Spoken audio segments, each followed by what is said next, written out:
Good evening बच्चों, संसार pro classes 2.0 में आपका स्वागत है। आज की क्लास में हम सॉल्व करने वाले हैं प्रश्नावली 10.5 के क्वेश्चन नंबर 1 और क्वेश्चन नंबर 2। ठीक है। और कल की क्लास में हमने कुछ थ्योरम, कुछ प्रमेय हमने सत्यापित की थी। अगर आपने ना देखी हो, इसकी पीछे वाली अगर वीडियो आपने नहीं देखी है तो आपसे गुजारिश है उस वीडियो को जरूर देखें, क्योंकि उन प्रमेय के माध्यम से ही हम इन सारे क्वेश्चनों को सॉल्व करेंगे। ठीक है। तो 4-5 प्रमेय हैं, उन्हें आप जरूर देखिए। ठीक है। तो देखिए, इसमें कहा गया है कि संलग्न आकृति में केंद्र O वाले एक वृत्त पर 3 बिंदु ए बी सी इस प्रकार है कि कोण बी ओ सी 30 अंश है। ठीक है। कोण ए ओ बी 60 अंश, ए ओ बी 60 अंश है। यदि चाप ए बी सी के अतिरिक्त, जो चाप है ये वाला ए बी सी, इसके अतिरिक्त वृत्त पर डी एक बिंदु है, यहाँ पर डी एक बिंदु है, तो कोण ए डी सी मतलब ये वाला कोण हमें क्या करना है, ज्ञात करना है। ठीक है। तो चलिए, सबसे पहले हम लिखेंगे दिया है। तो क्या दिया गया है? दिया गया है कोण बी ओ सी बराबर 30 अंश और कोण ए ओ बी बराबर हो जाएगा 60 अंश। ठीक है।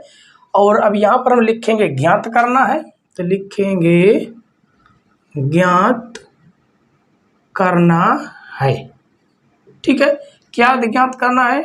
कोण ए डी सी, ये हमें ज्ञात करना है। ठीक है। चलिए लिखते हैं हल करेंगे।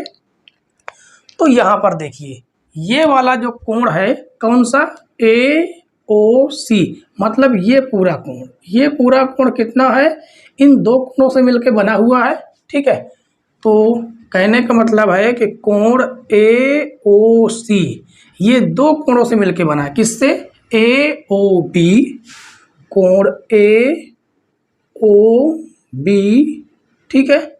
इसे थोड़ा सही से बना देते हैं, ए ओ बी प्लस कोण बी ओ सी, इन दोनों कोणों से मिलकर बना हुआ है। ठीक है। तो ये कितना हो जाएगा, ए ओ सी, ये कितना है, ए ओ बी दिया गया है 60 अंश प्लस 30 अंश, तो हो जाएगा कोण ए ओ बी बराबर 90 अंश। ठीक है। ये दिया गया है, इतना आ गया।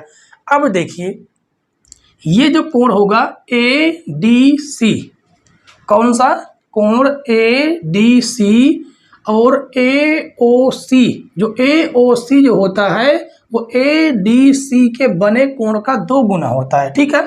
तो यहाँ पर लिखेंगे कोण ए, अच्छा यहाँ पर बी आ जाएगा। ठीक है। वही सी आएगा, ए ओ सी। ठीक है। ए ओ सी क्या होगा, ए डी सी, कोण ए डी सी से क्या होगा, 2 गुना होगा। क्यों 2 गुना होगा? तो यहाँ पर हम स्पष्टीकरण दे देते हैं। ठीक है। एक चाप द्वारा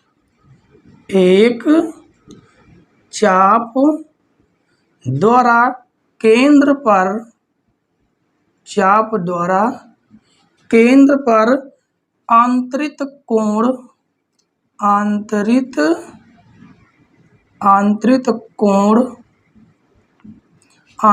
कोण वृत्त के शेष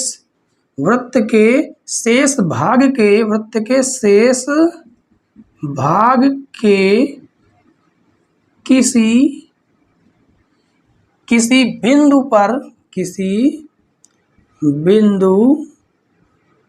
पर आंतरित कोण का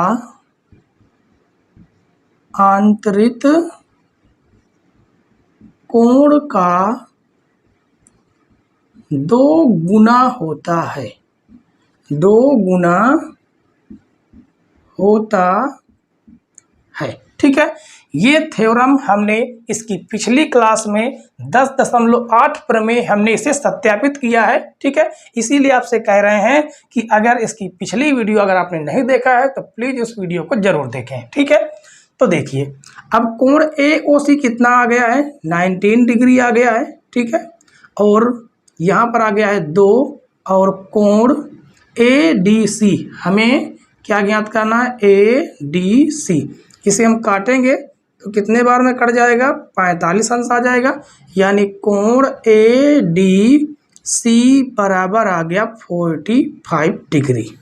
यही हमें क्या करना था, ज्ञात करना था, और ये हमारा हो जाएगा आंसर। ठीक है बच्चों, तो देखिए क्वेश्चन नंबर 1 बिल्कुल आसान क्वेश्चन था। इसी तरह क्वेश्चन नंबर 2 भी आसान क्वेश्चन है। चलिए हम देखते हैं क्वेश्चन नंबर 2। आइए बच्चों क्वेश्चन नंबर 2 सॉल्व करते हैं। इसमें कहा गया है किसी वृत्त की एक जीवा वृत्त की त्रिज्या के बराबर है। ठीक है, तो देखिए हमने क्या किया है, एक बात यहाँ समझ लीजिए कि इस क्वेश्चन में आकृति नहीं दी गई, हमने आकृति अपने आप बनाया। ठीक है, तो हमने क्या किया है कि ओ केंद्र का एक वृत्त बनाया है। ठीक है, और AB हमने उसमें क्या किया है, जीवा बनाई है। ठीक है, और जीवा भी ऐसी बनाई है कि जो केंद्र से त्रिज्या है, मतलब कि जो जितने सेंटीमीटर या जितनी इकाई का वृत्त है उतनी ही त्रिज्या का हमने क्या खींचा है, जीवा खींची है। कहने का मतलब है OA ये वाली भुजा और OB ये वाली भुजा और AB ये आपस में क्या है, बराबर है। ठीक है, इसके कहने का मतलब यही तो है कि जीवा वृत्त की त्रिज्या के बराबर है। तो देखिए जीवा को हमने वृत्त की त्रिज्या OA और OB वृत्त की क्या त्रिज्या है, तो तीनों आपस में क्या है, बराबर है। जीवा द्वारा लघु चाप के किसी बिंदु पर, लघु चाप मतलब छोटा लघु चाप ये वाला, ये ठीक है, कौन सा, AB, लघु चाप के किसी बिंदु पर आंतरिक कोण ज्ञात कीजिए। मतलब हमें ADB ये कोण ज्ञात करना, ये वाला कोण। ठीक है, इस कोण को हमें क्या करना है, ज्ञात करना है। और क्या कहा गया है, तथा दीर्घ चाप के किसी बिंदु, दीर्घ चाप कौन हो जाएगा, ये दीर्घ चाप हो जाएगा। ठीक है, तो दीर्घ चाप के किसी बिंदु पर भी आंतरिक कोण ज्ञात कीजिए। मतलब इस कोण को भी हमें क्या करना है, ज्ञात करना है। ठीक है, तो अब एक बात आपको पता है, क्या पता है कि ये तीनों भुजाएं आपस में क्या है, बराबर है। तो चलिए सबसे पहले हम लिखेंगे दिया है। तो क्या दिया गया है कि O केंद्र वाला एक वृत्त है, O केंद्र वाला एक वृत्त है। ठीक है, जिसकी त्रिज्या क्या है, जिसकी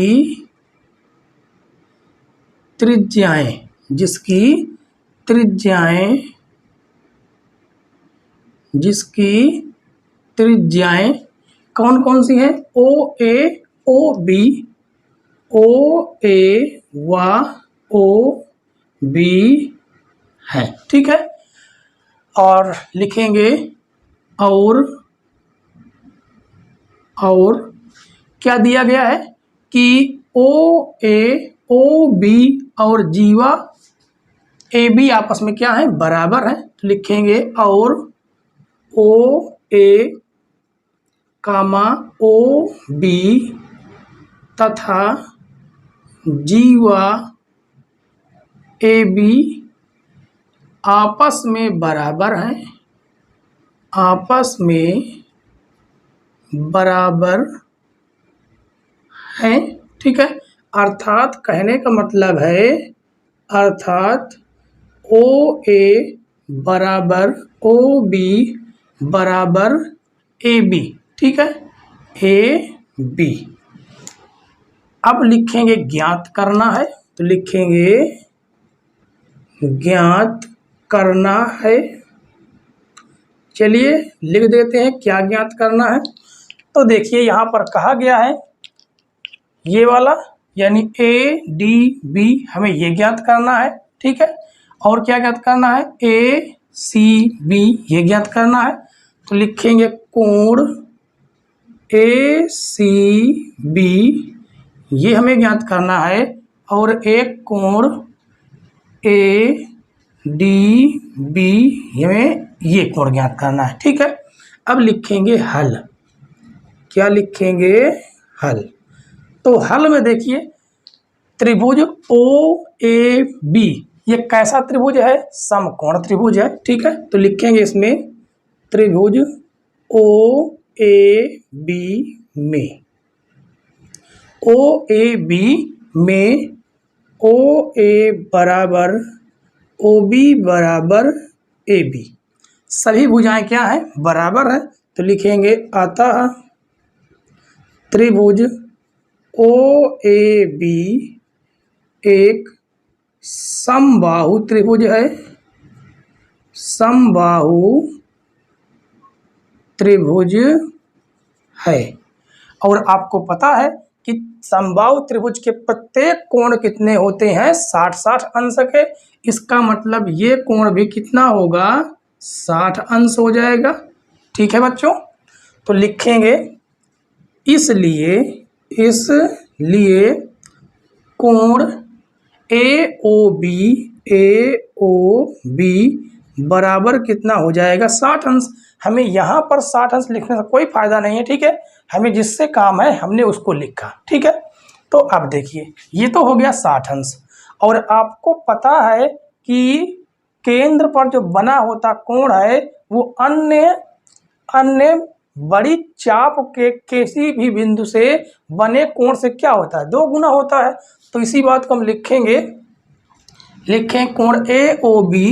कोण ए ओ बी बराबर होगा किसके?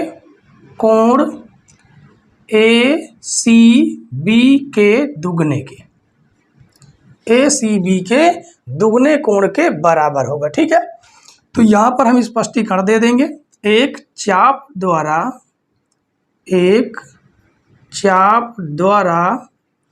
केंद्र पर आंतरित कोण केंद्र पर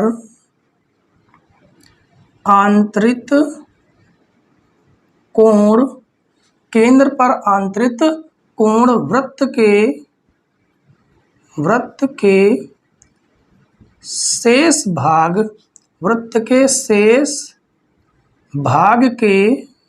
भाग के किसी बिंदु पर आंतरित कोण का दुगना होता है। ठीक है, आंतरित कोण का दुगना होता है। ठीक है, तो कोण ए ओ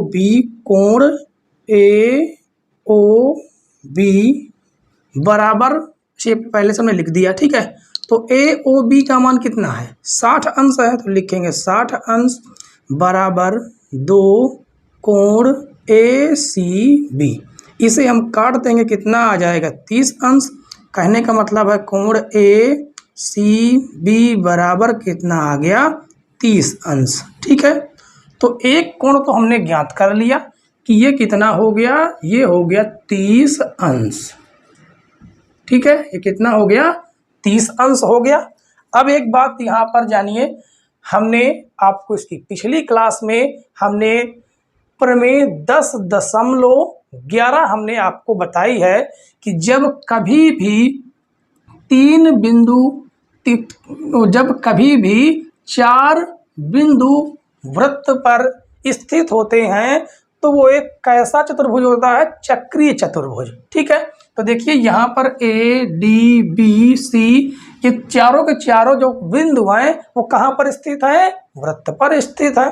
ठीक है, तो लिखेंगे चतुर्भुज ए डी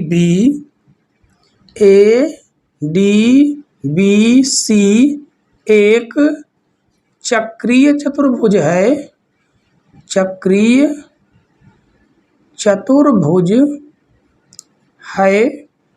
ठीक है, चक्रीय चतुर्भुज है। इधर देखिए यहाँ पर लिखेंगे।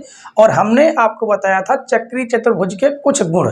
क्या बताया था कि चक्रीय चतुर्भुज के जो सम्मुख कोणों का जो योग होता है वो कितना होता है, 180 अंश होता है। ठीक है, तो ये यहाँ पर लिखना थोड़ा सा मुश्किल होगा, तो यहीं पर एक लाइन थोड़ा हम बढ़ा देते हैं। ठीक है, तो लिखेंगे कोण, कौन सा कोण, हम ये सम्मुख कोण लेंगे क्योंकि ये वाला हमें कोण ज्ञात करना है। ठीक है, तो लिखेंगे कोण कौन सा, ACB, कोण ACB प्लस कोण ADB, कोण ADB बराबर कितना हो जाएगा, 180 अंश।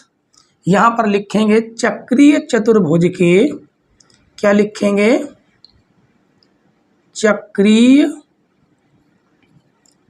चतुर्भुज, चक्रीय चतुर्भुज के सम्मुख, चक्रीय चतुर्भुज के सम्मुख कोणों का योग, कोणों का योग 180 अंश होता है। ठीक है, तो चलिए हम यहाँ पर अब सॉल्व करेंगे आगे। तो देखिए ACB हमने कितना ज्ञात किया, 30 अंश।